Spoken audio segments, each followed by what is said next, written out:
Bonjour! Tel que promis, aujourd'hui, je vous parle de l'avant-bras, des douleurs à l'avant-bras. Comment les soulager?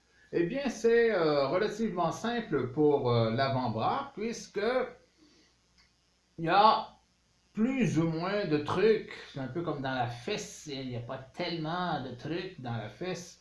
Eh bien, l'avant-bras, c'est pas surpeuplé non plus. Évidemment, on va parler de muscles, d'os, de tendons. L'avant-bras, en anatomie, tous les livres ne s'entendent pas.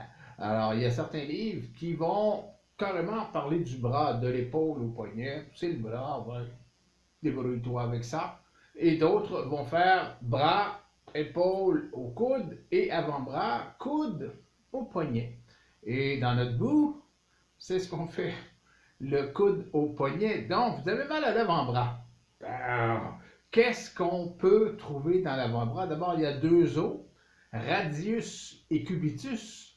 On dirait deux personnages d'Astérix, là, mais c'est comme ça. Ce sont les deux os de l'avant-bras qui sont assez faciles à mobiliser. Mais là, on ne parle pas de mobilisation, on parle d'une douleur beaucoup plus répandue qui souvent vient de ou bien l'inflammation ou bien d'une fracture. C'est sûr qu'une fracture, c'est clair. Vous le savez que c'est une fracture. Là. Si vous ne le savez pas, ça va venir assez vite. Vous perdez toute contenance, ça fait très mal et vous perdez tout usage de votre avant-bras. C'est go to the hospital. C'est l'hôpital immédiatement. On ne se pose pas de questions. Plus traite que ça, c'est la fêlure.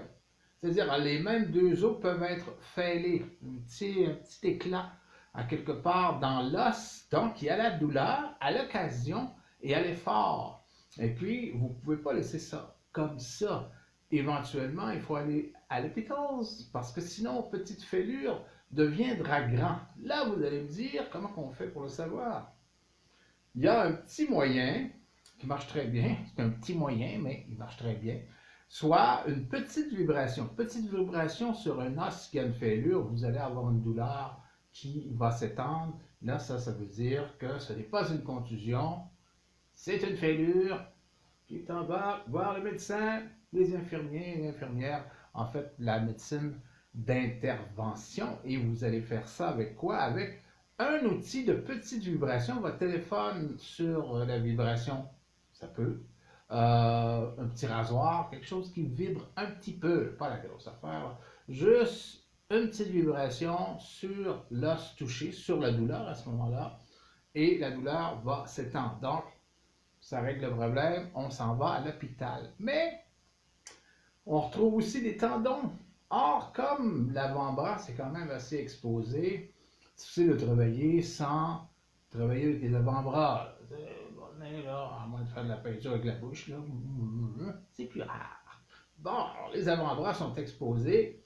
Vous avez des tendons dans cette région, vous pouvez avoir des tendinites et plusieurs phénomènes inflammatoires. Je vais aller voir mes petites notes pour ne pas me perdre.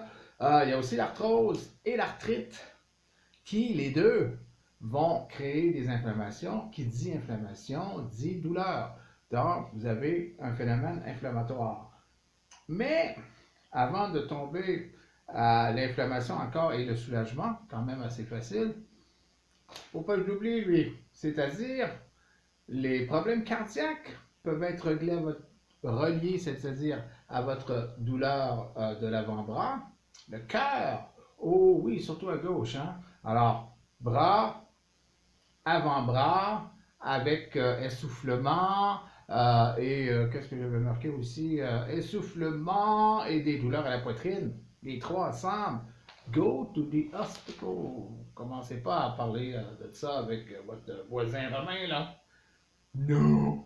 Vous allez voir le médecin immédiatement, sinon plus vite. Ça peut être un signe d'une crise cardiaque, d'un malaise cardiaque. Alors, ça, c'est important. Maintenant, au niveau local, beaucoup plus répandu que les problèmes cardio, c'est-à-dire l'inflammation. Qu'est-ce qu'on fait avec des problèmes d'inflammation? Parce que l'être humain, c'est une bébite qui enfle assez rapidement et qui enfle souvent.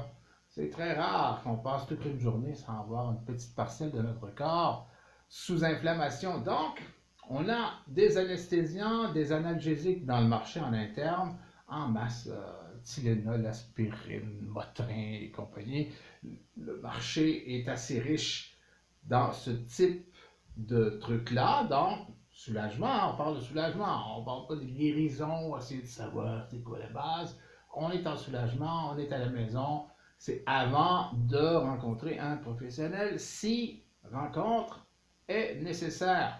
En externe, je reviens avec mes huiles essentielles, deux principalement qui sont vraiment très performantes, c'est-à-dire pour l'inflammation, la Gualtérie couchée ou le thé des bois si vous êtes québécois.